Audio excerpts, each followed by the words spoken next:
Doctor ortho, अब दर्द भी घुटने टेकेगा। बिहार विधानसभा चुनाव 2025 का पहला चरण ऐतिहासिक रहा। राज्य के चुनावी इतिहास में अब तक की सबसे अधिक वोटिंग दर्ज की गई। पहले चरण में 18 जिलों की 121 सीटों पर करीब 65% वोट पड़े। ये आंकड़ा न सिर्फ उम्मीदों से ज्यादा रहा, बल्कि इसने सियासी दलों में नई हलचल भी पैदा कर दी है। चुनाव आयोग ने भी मतदाताओं के इस उत्साह को सराहा है और उम्मीद जताई है कि दूसरे चरण में भी यही रुझान बरकरार रहेगा। पहले चरण में कुल 1314 उम्मीदवार मैदान में थे। इन सीटों पर मुख्यमंत्री पद के महागठबंधन प्रत्याशी तेजस्वी यादव, उप मुख्यमंत्री सम्राट चौधरी और विजय कुमार सिन्हा समेत कई दिग्गज नेताओं की किस्मत ईवीएम में कैद हो गई है। अब दूसरे चरण में शेष 122 सीटों पर वोटिंग होनी है।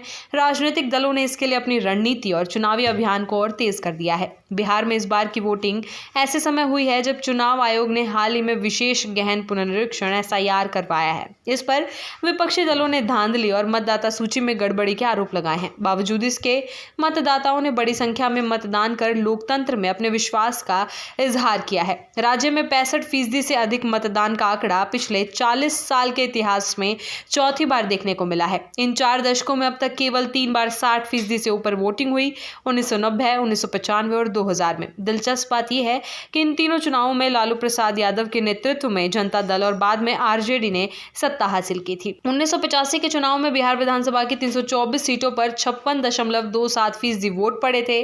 तब कांग्रेस ने 196 सीटें जीतकर बंपर बहुमत से सरकार बनाई थी।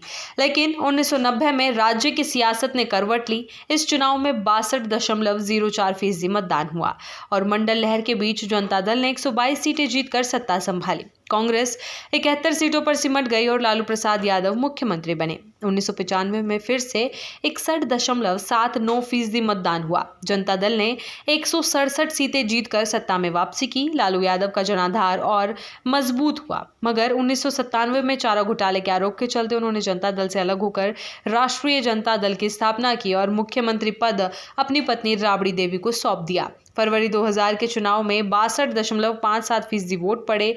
इस बार किसी दल को पूर्ण बहुमत नहीं मिला। नीतीश कुमार की अगुवाई में एनडीए ने सरकार बनाने की कोशिश की, लेकिन 7 दिन बाद ही सरकार गिर गई। इसके बाद राबड़ी देवी ने मुख्यमंत्री पद संभाला। इसी दौर में बिहार और झारखंड का बंटवारा हुआ और बिहार विधानसभा की सीटें घटकर 243 रह गई। बंटवारे और शासन व्यवस्था को लेकर जनता में नाराजगी बढ़ी। इसका असर फरवरी 2005 के चुनाव में देखने को मिला, जब मतदान प्रतिशत गिरकर 46.50 रह गया।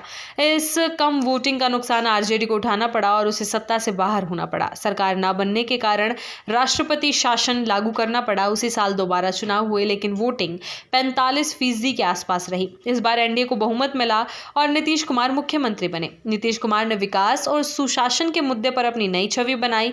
2010 में जब चुनाव हुए तो 52.73% मतदान हुआ और नीतीश कुमार ने दोबारा सरकार बनाई। हालांकि अगले चुनावों में भी वोटिंग का स्तर 60% तक नहीं पहुंच सका। 2015 के चुनाव में वोटिंग बढ़कर 56.91% हुई। इस बार नीतीश कुमार ने एनडीए से अलग होकर आरजेडी और कांग्रेस के साथ महागठबंधन में चुनाव लड़ा। आरजेडी सबसे बड़ी पार्टी बनी, लेकिन मुख्यमंत्री नीतीश कुमार ही बने। 2020 में फिर से नीतीश एनडीए के साथ मैदान में उतरे। इस बार 57.29% वोट पड़े और एनडीए ने बहुमत हासिल किया। हालांकि आरजेडी 75 सीटों के साथ सबसे बड़ी एकल पार्टी बनकर उभरी। इतिहास बताता है कि जब जब बिहार में 60% से अधिक मतदान हुआ, तब तब जनता दल या आरजेडी सत्ता में आई। इस बार भी पहले चरण में रिकॉर्ड तोड़ मतदान हुआ है। इसे राजनीतिक विश्लेषक मान रहे हैं कि ऊंचे मतदान का ये पैटर्न फिर से आरजेडी के पक्ष में जा सकता है। डॉक्टर ऑर्थो, अब दर्द भी घुटने टेकेगा।